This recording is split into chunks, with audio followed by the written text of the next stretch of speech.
Hello दोस्तों, आज का नया टॉपिक हम लोग स्टार्ट करने चल रहे हैं प्रकाश का परावर्तन, जो क्लास 10th का पहला ही चैप्टर है फिजिक्स का।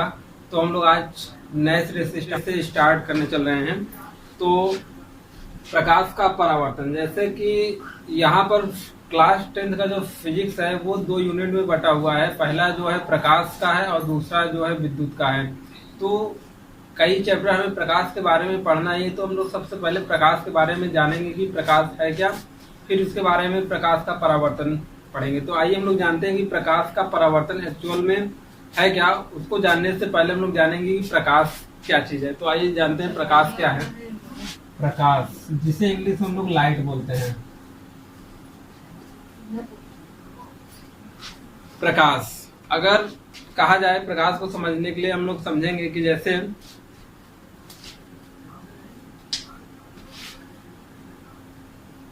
ध्वनि। ध्वनि क्या है? एक प्रकार की ऊर्जा है। ठीक, ऊष्मा क्या है? ऊष्मा भी एक प्रकार की ऊर्जा है। और इसी प्रकार से गतिज ऊर्जा, स्थितिज ऊर्जा, ये सारी विभिन्न प्रकार की ऊर्जाएं हैं। उसी प्रकार से प्रकाश भी हमारी एक प्रकार की क्या है? ऊर्जा है। लेकिन इसे समझना पड़ेगा कि प्रकाश किस प्रकार की ऊर्जा है। इसको समझने के लिए हमें देखिए, जैसे ध्वनि है, ध्वनि के द्वारा ध्वनि एक प्रकार की ऊर्जा जो किसमें सहायता होती है? सुनने में। किसमें सहायता देता है? हमें सुनने में। जबकि ऊष्मा एक प्रकार की ऊर्जा है, जैसे हमें त्वचा में जब टेम्परेचर का ज्ञान कराता है क्या? तो ऊष्मा कराता है। गतिज ऊर्जा में अगर किसी वस्तु में काइनेटिक एनर्जी मतलब गतिज ऊर्जा दिया जाता है तो वह बॉडी क्या करने लगती है? मूव करने लगती है। और इसी प्रकार से स्थितिज ऊर्जा में जब कोई वस्तु कहीं पर रखी गई होती है तो उसको मूव कराने के लिए, चलाने के लिए जितनी ऊर्जा हमें देनी पड़ती है वही क्या कहलाती है? गतिज ऊर्जा कहलाती है।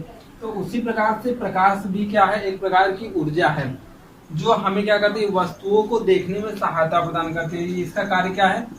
देखने में सहायता प्रदान करती है।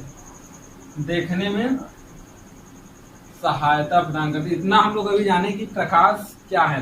हमने जाना कि प्रकाश एक प्रकार की क्या है? ऊर्जा है। आइए हम लोग इसे परिभाषित करते हैं कि प्रकाश किस प्रकार की ऊर्जा है और कैसे। तो इतना कुछ करने के बाद हम लोग एक वर्ड लिख सकते हैं, प्रकाश एक प्रकार की ऊर्जा है।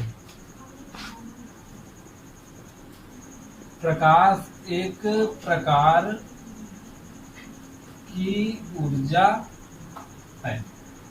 प्रकाश एक प्रकार की ऊर्जा है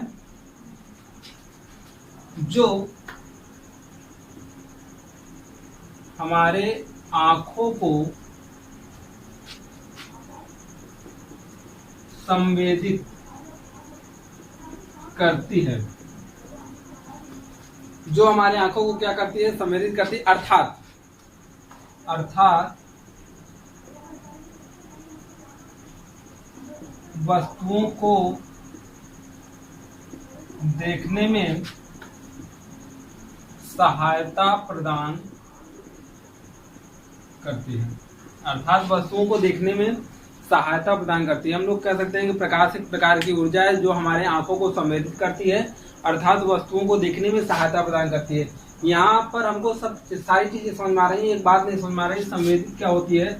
संवेदित का मतलब होता है कि देखिए, जब कोई वस्तु में कब दिखाई देता है? जब किसी वस्तु पर प्रकाश पड़ता है और प्रकाश हमारी आंखों की ओर आता है। आंखों की ओर आने का आशय ही है संवेदित, मतलब जो किरणें, जो प्रकाश की किरणें उस वस्तु से चलकर हमारी आंखों की ओर आती हैं, तो उसी प्रकार की किरणों को संवेदन कहा जाता है। तो इसीलिए कहा जाता है कि जो हमारे आंखों को संवेदित करती हैं, अर्थात वस्तुओं को देखने में सहायता प्रदान करती है, उन्हें हम लोग क्या कहते हैं? प्रकाश कहते हैं। उन्हें क्या कहते हैं?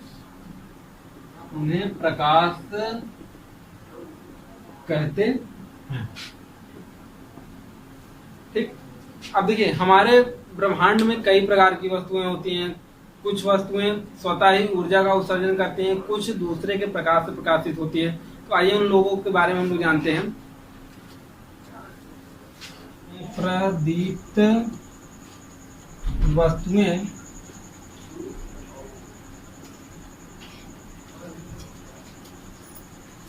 बॉडी या ऑब्जेक्ट कह सकते हैं। वे वस्तुएं जो स्वतः ही ऊर्जा का या कह सकते हैं प्रकाश का उत्सर्जन करती हैं। वे वस्तुएं जो स्वतः ही प्रकाश का उत्सर्जन करती हैं उन्हें हम लोग क्या कहते हैं, प्रदीप्त वस्तु कहते हैं। जैसे हम लोग बात करें कि बल्ब हुआ, लालटेन हुआ, और इसका एग्जांपल आप सबसे बेस्ट ले सकते हैं सन, मतलब सूर्य हुआ, ये सब सारे तारे हुए, स्टार, ये सब सारे क्या है, हमारे लुमिनस बॉडी है, मतलब कह सकते हैं प्रदीप्त वस्तुएं हैं।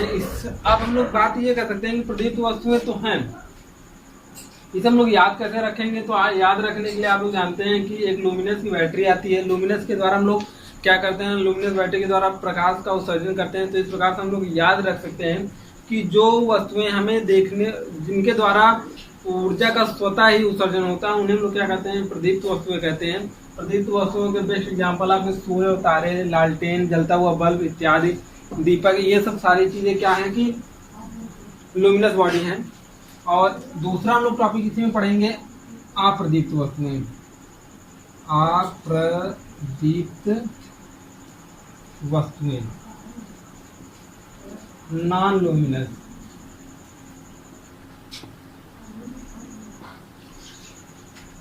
जैसा कि नाम से ही जानते हैं कि अप्रदीप्त अर्थात वे वस्तुएं जो खुद ऊर्जा का उत्सर्जन या प्रकाश का उत्सर्जन नहीं करते हैं, किसी दूसरे के प्रकाश से प्रकाशित होती हैं, उन्हें हम लोग क्या कहते हैं, अप्रदीप्त वस्तुएं।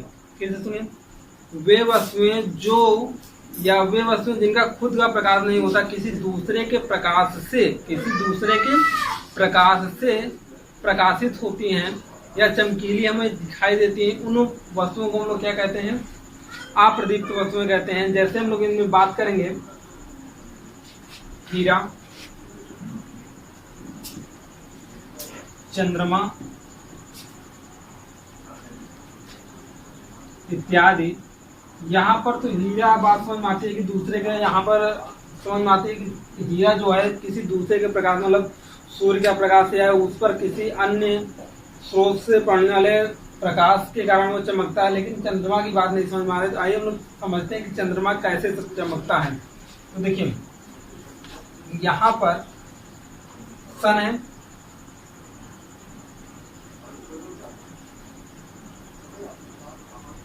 ये सन है, यहाँ पर जो है ये अर्थ है, अर्थ के चारों ओर कौन घूम रहा है, मून, चंद्रमा घूम रहा है, ठीक। सूर्य का प्रकाश चल रहा है सीधे ऐसे हमारे पृथ्वी पर भी आ रहा है और जाते जाते यहाँ पर भी आ रहा है। तो ये चंद्रमा के पहले वाले पार्ट पर यहाँ पर पड़ता है जब प्रकाश, तो यहाँ से रिफ्लेक्ट होकर सीधा कहाँ पर आता है, पृथ्वी पर। और पृथ्वी पर रहते हैं व्यक्ति, और ये व्यक्ति जब देखते हैं तो उनको यही लगता है कि यह प्रकाश कहाँ से आ रहा है, चंद्रमा से, और ये चंद्रमा हमको चमकता हुआ प्रतीत होता है। हम लोग सिर्फ यही जानते हैं कि यह प्रकाश कहाँ से आ रहा है, चंद्रमा से, जबकि यह प्रकाश किसका है वास्तव में। वास्तव में यह प्रकाश जो है सूर्य का है, इसीलिए यह प्रकाश सूर्य का है। और चंद्रमा किसके कारण चमक रहा है, सूर्य के प्रकाश के कारण चमक रहा है, ना कि खुद के प्रकाश के कारण। इसीलिए चंद्रमा को नॉन लुमिनस बॉडी में रखा गया है, ठीक है। आइए हम लोग आगे बढ़ते हैं। आई होप आपको ये दोनों टॉपिक समझ में आए होंगे। अगला टॉपिक हम लोग पढ़ने वाले हैं प्रकाश का परावर्तन, जो क्लास 10th के लिए बहुत ही इंपॉर्टेंट है, उसको हम लोग ध्यान से पढ़ेंगे। प्रकाश का परावर्तन, प्रकाश का परावर्तन,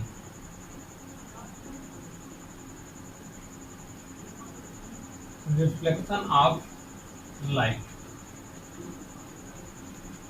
देखिए, पहला नंबर हम लोग इसका शाब्दिक अर्थ समझना चाहते हैं कि प्रकाश का परावर्तन वास्तव में है क्या।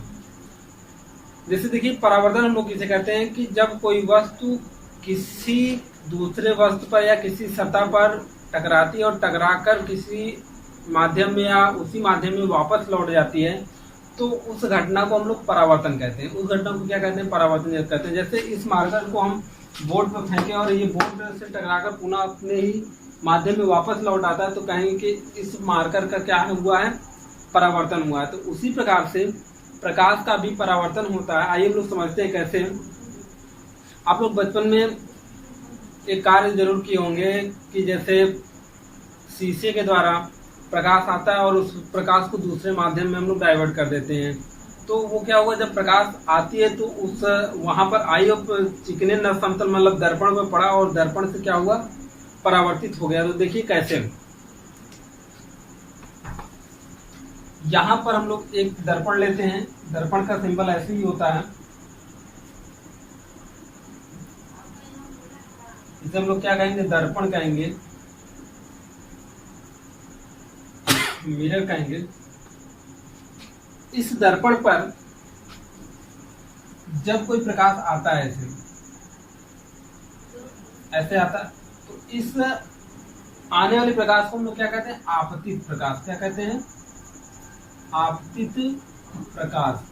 अब देखिए, जब कोई प्रकाश किरण किसी माध्यम से आती है और किसी चिकने न समतल, ये शीशा या दर्पण हमारा कैसा होता है, चिकना होता है बिल्कुल, तो किसी चिकने न समतल से टकराकर अपने ही मार्ग में, अपने ही माध्यम में वापस लौट जाती है, अपने ही माध्यम में वापस लौट जाती है। तो प्रकाश के इस घटना को प्रकाश का परावर्तन कहते हैं। फिर सुनिए, जब कोई प्रकाश किरण किसी माध्यम से चलकर किसी चिकने न समतल से टकराकर अपने ही माध्यम में वापस लौट जाती है, तो प्रकाश के इस घटना को प्रकाश का परावर्तन कहते हैं। अब आइए यहाँ पर देखते हैं, ये परिभाषा आपको याद हो गई होगी, याद नहीं हुआ होगा तो आप अपने नोट्स में कंप्लीट कर लीजिएगा। ये परिभाषा हम लिख नहीं रहे हैं, यहाँ पर लिखने में काफी समय लगता है।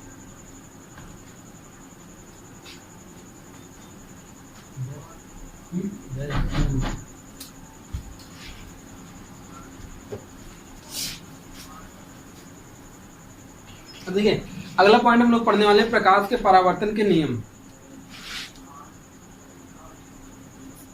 प्रकाश के परावर्तन के नियम। देखिए, प्रकाश के परावर्तन के निम्नलिखित दो नियम हैं। प्रकाश के परावर्तन के निम्नलिखित दो नियम है। ये दो नियम बहुत ही इंपॉर्टेंट हैं, बोर्ड एग्जाम में कई बार पूछे गए हैं क्वेश्चन, तो इसको हम लोग ध्यान से देखेंगे और है दोनों आसान, तुरंत आपको यहीं पर याद हो जाएगा, तो ध्यान से देखिएगा। पहले हम लोग इसके अंदर यूज होने वाले कई शब्द को समझते हैं कि वो यूज कैसे होते हैं। देखिए, जैसे ये हमारा दर्पण रहा,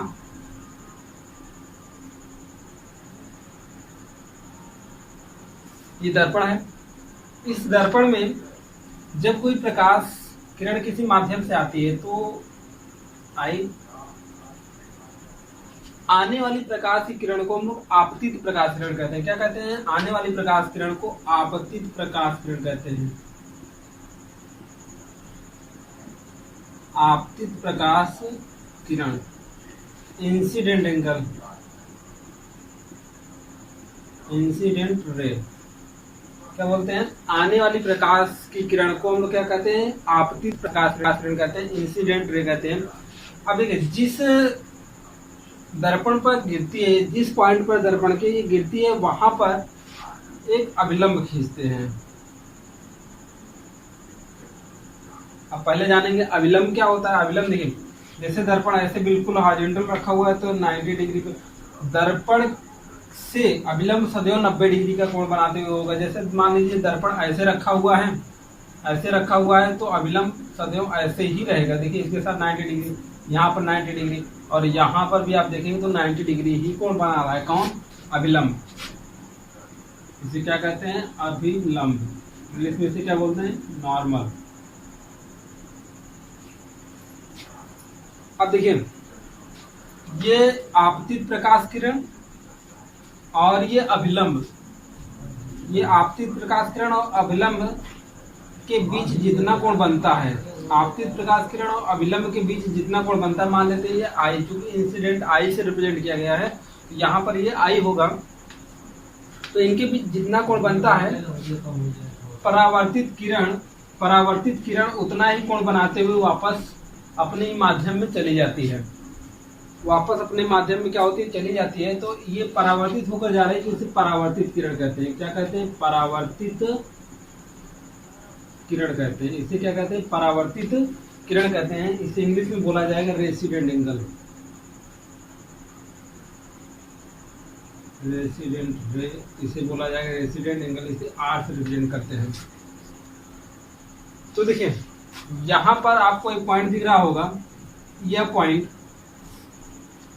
इस बिंदु पर आपतित प्रकाश किरण, अभिलंब और परावर्तित प्रकाश किरण एक ही बिंदु पर मिल रहे हैं या एक ही तल में मिल रहे हैं। तो हम लोग ये कह सकते हैं, पहला नियम इसका देखिएगा ध्यान से।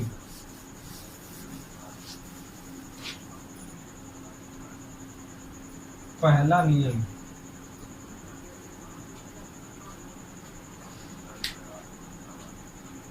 किसी वस्तु से चलने वाली या कहीं से चलने वाली प्रकाश किरण, आपतित प्रकाश किरण आपतन बिंदु पर अभिलंब तथा परावर्तित प्रकाश किरण, आपतित प्रकाश किरण आपतन बिंदु पर अभिलंब तथा परावर्तित प्रकाश किरण तीनों एक ही तल में होते हैं। इसका पहला नियम क्या है? आपतित प्रकाश किरण।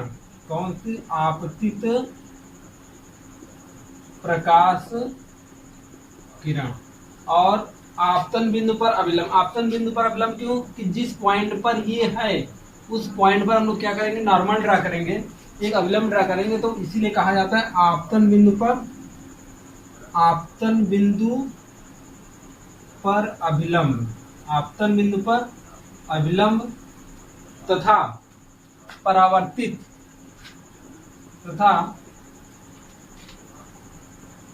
परावर्तित किरण तीनों एक ही तल में होते हैं। तीनों एक ही तल में होते हैं। ये प्रकाश के परावर्तन का पहला नियम है कि आपतित प्रकाश किरण आपतन बिंदु पर अभिलंब तथा परावर्तित किरण तीनों एक ही तल में होते हैं। यह बहुत ही इंपॉर्टेंट है। बोर्ड एग्जाम में कई बार आपसे क्वेश्चन पूछा गया है और हर बार यही उम्मीद होती है कि यहाँ से एक क्वेश्चन जरूर बनेगा। आइए हम लोग बात करते हैं कि सेकंड इसका नियम क्या है। सेकंड नियम तो इससे भी आसान है। द्वितीय नियम, सेकंड नियम। देखिए यहाँ पर जब हम ये डायग्राम बना रहे थे तभी आपको बता दिए थे कि ये आपतित किरण अभिलंब के साथ जितना कोण बनाती है, ये आपतित किरण अभिलंब के साथ जितना कोण बनाती है, परावर्तित किरण भी अभिलंब के साथ उतना कोण बनाते हुए वापस लौट जाती है। तो हम लोग ये कह सकते हैं आपतित किरण के साथ, या ऐसा कह सकते हैं आपतन कोण तथा परावर्तन कोण आपस में सदैव क्या होते हैं? बराबर होते हैं। तो यहाँ पर ये नियम बना, आपतन कोण तथा परावर्तन कोण सदैव आपस में बराबर होते। ये क्या बना? आपतन कोण तथा परावर्तन कोण आपस में सदैव क्या होते हैं? बराबर होते हैं। यह प्रकाश के परावर्तन का सेकंड रूल है, मतलब द्वितीय नियम है। यदि देखिए यहाँ पर ऐसा लिख सकते हैं, यदि आपतन कोण क्या हो? एंगल आई हो, और परावर्तन कोण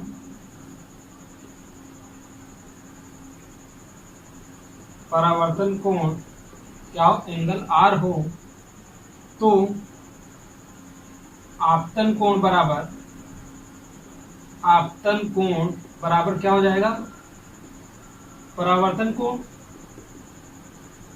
और ऐसा भी आपतन कोण को किससे? आई से प्रदर्शित किया गया, परावर्तन कोण को आर से प्रदर्शित किया गया। तो I equal to angle R. क्या लिख सकते हैं? Angle R. ये आपको सिद्ध करने के लिए आता है कि आपतन कोण और परावर्तन कोण में क्या संबंध है। तो हम लोग कह सकते हैं कि आपतन कोण तथा परावर्तन कोण आपस में सदैव क्या होते हैं? बराबर होते हैं। आपतन कोण को आई से रिप्रेजेंट किया जाता है, परावर्तन कोण को आर से। तो इसके अकॉर्डिंग दोनों आपस में क्या होते हैं? बराबर होते हैं। तो आपतन कोण और परावर्तन कोण आपस में क्या हो गए, बराबर हो गए, तो I=R याद। अब देखिए यहाँ पर बहुत सारे क्वेश्चन हमसे पूछे जाते हैं बोर्ड एग्जाम में, तो देखिए कितने सिंपल सिंपल क्वेश्चन पूछते हैं, हम लोग उस पर ध्यान देते हैं। देखिए एक क्वेश्चन आपसे सीधा ऐसे पूछता है कि यदि आपतन कोण का मान 30 अंश हो। क्या कह रहा है क्वेश्चन कह रहा है यदि आपतन कोण का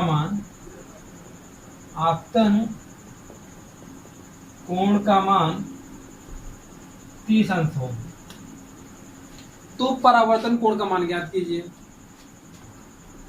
तो परावर्तन कोण का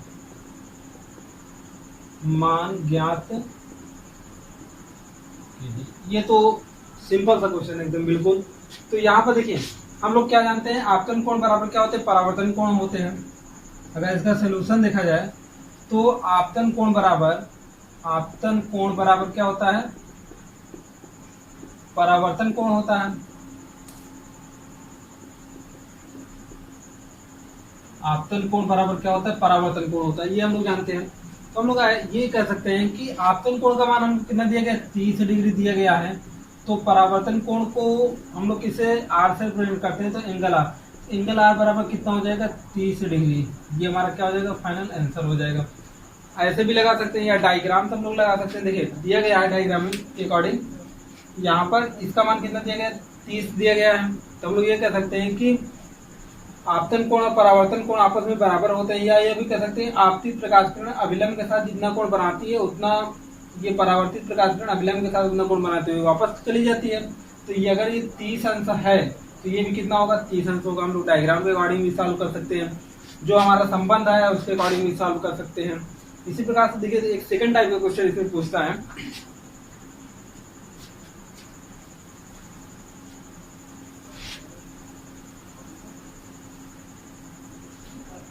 देखिए जो सेकंड टाइप में क्वेश्चन पूछता है थोड़ा सा आपको एग्जामिनर इसमें उलझाएगा। देखिए कैसे सेकंड टाइप के क्वेश्चन में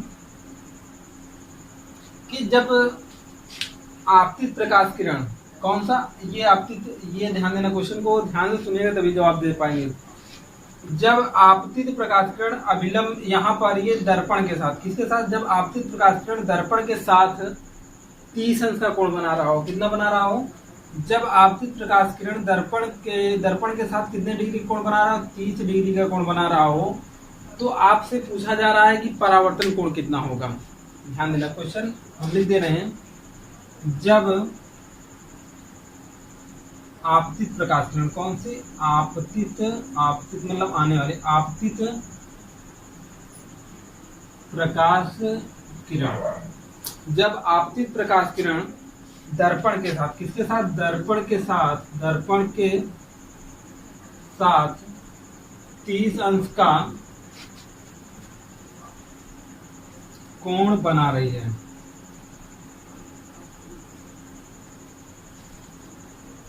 तो 30 अंश का कोण बना रही है, तो परावर्तन कोण ज्ञात कीजिए। तो परावर्तन कोण ज्ञात कीजिए। ठीक, आपतन कोण या परावर्तन कोण दोनों में से कोई एक पूछ सकता है। हम लोग ये जानते हैं कि अगर आपतन कोण पता हो जाए तो परावर्तन कोण भी बता देंगे, या परावर्तन कोण पता हो जाएगा तो आपतन कोण बता देंगे। क्यों, क्योंकि दोनों आपस में क्या होते हैं, बराबर होते हैं। अब देखिए यहाँ आपको दिया क्या गया है, ये हम लोगों का दर्पण है।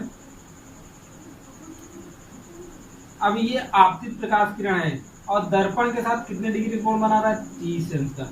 अगर हम लोग यहाँ पर एक नॉर्मल ड्रा करते हैं ऐसे, तो नॉर्मल ये इसके साथ कितने डिग्री का टोटल कोण बनाता है, 90 अंश का। कितने डिग्री का कोण बनाता है, 90 अंश का। ये है कितना, 30। तो 90 में से हम लोग 30 को सब्ट्रैक्ट करेंगे तो कितना आएगा, 60। अर्थात ये वाला कोण कितना हुआ, 60 डिग्री का। और ये आपतन कोण हमको पता चल गया, तो परावर्तन कोण भी कितना बनाएगा, 60 डिग्री का। जितना कोण बनाते हुए ये आपतित प्रकाश किरण अभिलंब के साथ जितना कोण बनाते हुए आती है, उतना कोण बनाते हुए वापस चली जाती है। तो इस प्रकार से हम लोग दूसरे टाइप में भी क्वेश्चन को आसानी से सॉल्व कर सकते हैं कि अगर हमको दर्पण के साथ आपतित प्रकाश किरण पता हो तो परावर्तन कोण या आपतन कोण आसानी से निकाल सकते हैं। अब देखिए यहाँ पर इसी में एक आपसे ऐसे क्वेश्चन पूछेगा, तीसरे टाइप का क्वेश्चन ऐसे पूछता है कि एक आपतित प्रकाश किरण है, एक आपतित प्रकाश किरण दर्पण के साथ 30 अंश का कोण बना रही है, तो पूछेगा आपसे आपतन कोण और परावर्तन कोण के बीच का कोण कितना है। तो हम लोग करते क्या है, दोनों के बीच का कोण पूछ रहा है, इसका मतलब है कि यहाँ के लिए पूरा कोण पूछ रहा है आपसे। तो आपको करना क्या है कि जब आपतन कोण और परावर्तन कोण दोनों के बीच का कोण पूछे तो 60 + 60 दोनों क्या कर देना, ऐड कर देना, तो 120 डिग्री। तो ये हो जाएगा कौन सा, आपतन कोण, या ऐसे डायरेक्ट शॉर्ट फॉर्म में लिखते हैं angle I plus angle R equal to 60 + 60 मतलब 120 डिग्री, इसका आंसर हो जाएगा। यही 3 टाइप के आपके क्वेश्चन बनते हैं, यही से 1-2 क्वेश्चन आपसे एग्जाम में पूछ लेता है, वो भी ऑब्जेक्टिव में पूछता है। और इसके आगे बहुत सारे टॉपिक इसमें दिए गए हैं, वो हम लोग अगले लेक्चर में डिस्कस करेंगे, ठीक है।